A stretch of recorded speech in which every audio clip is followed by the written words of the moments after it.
երազել եմ դատախազ աշխատել եւ հետո դարձա դատախազ, մի քանի ամիս հետո հրաժարական տվեցի։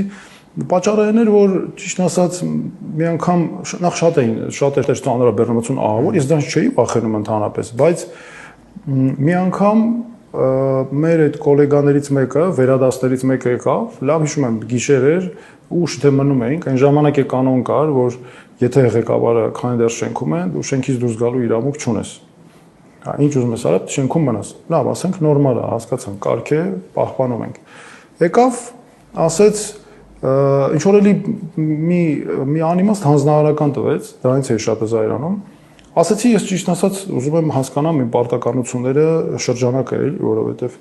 պետք է հասկանամ ինչ է ի վերջո անընդհատ այս հանձնարարականների իմաստն չեմ տեսնում, որովհետև իսկապես մի բան այդպես էր։ Այդ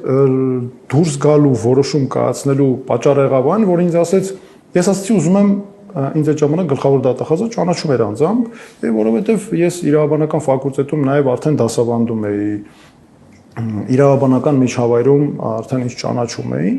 եւ գլխավոր դատախազն էլ ճանաչում էր։ Ասացի, ես գլխավոր դատախազի մոտ եմ ուզում այս հարցով մտնեմ, քննարկեմ իմ աշխատանքային պարտականությունների հարցը հասկանամ։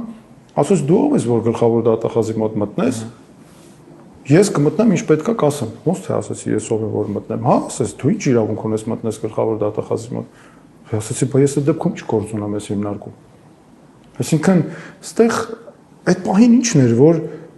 աշխատողին ես գլխավոր դատախազության վարչության դատախազ էի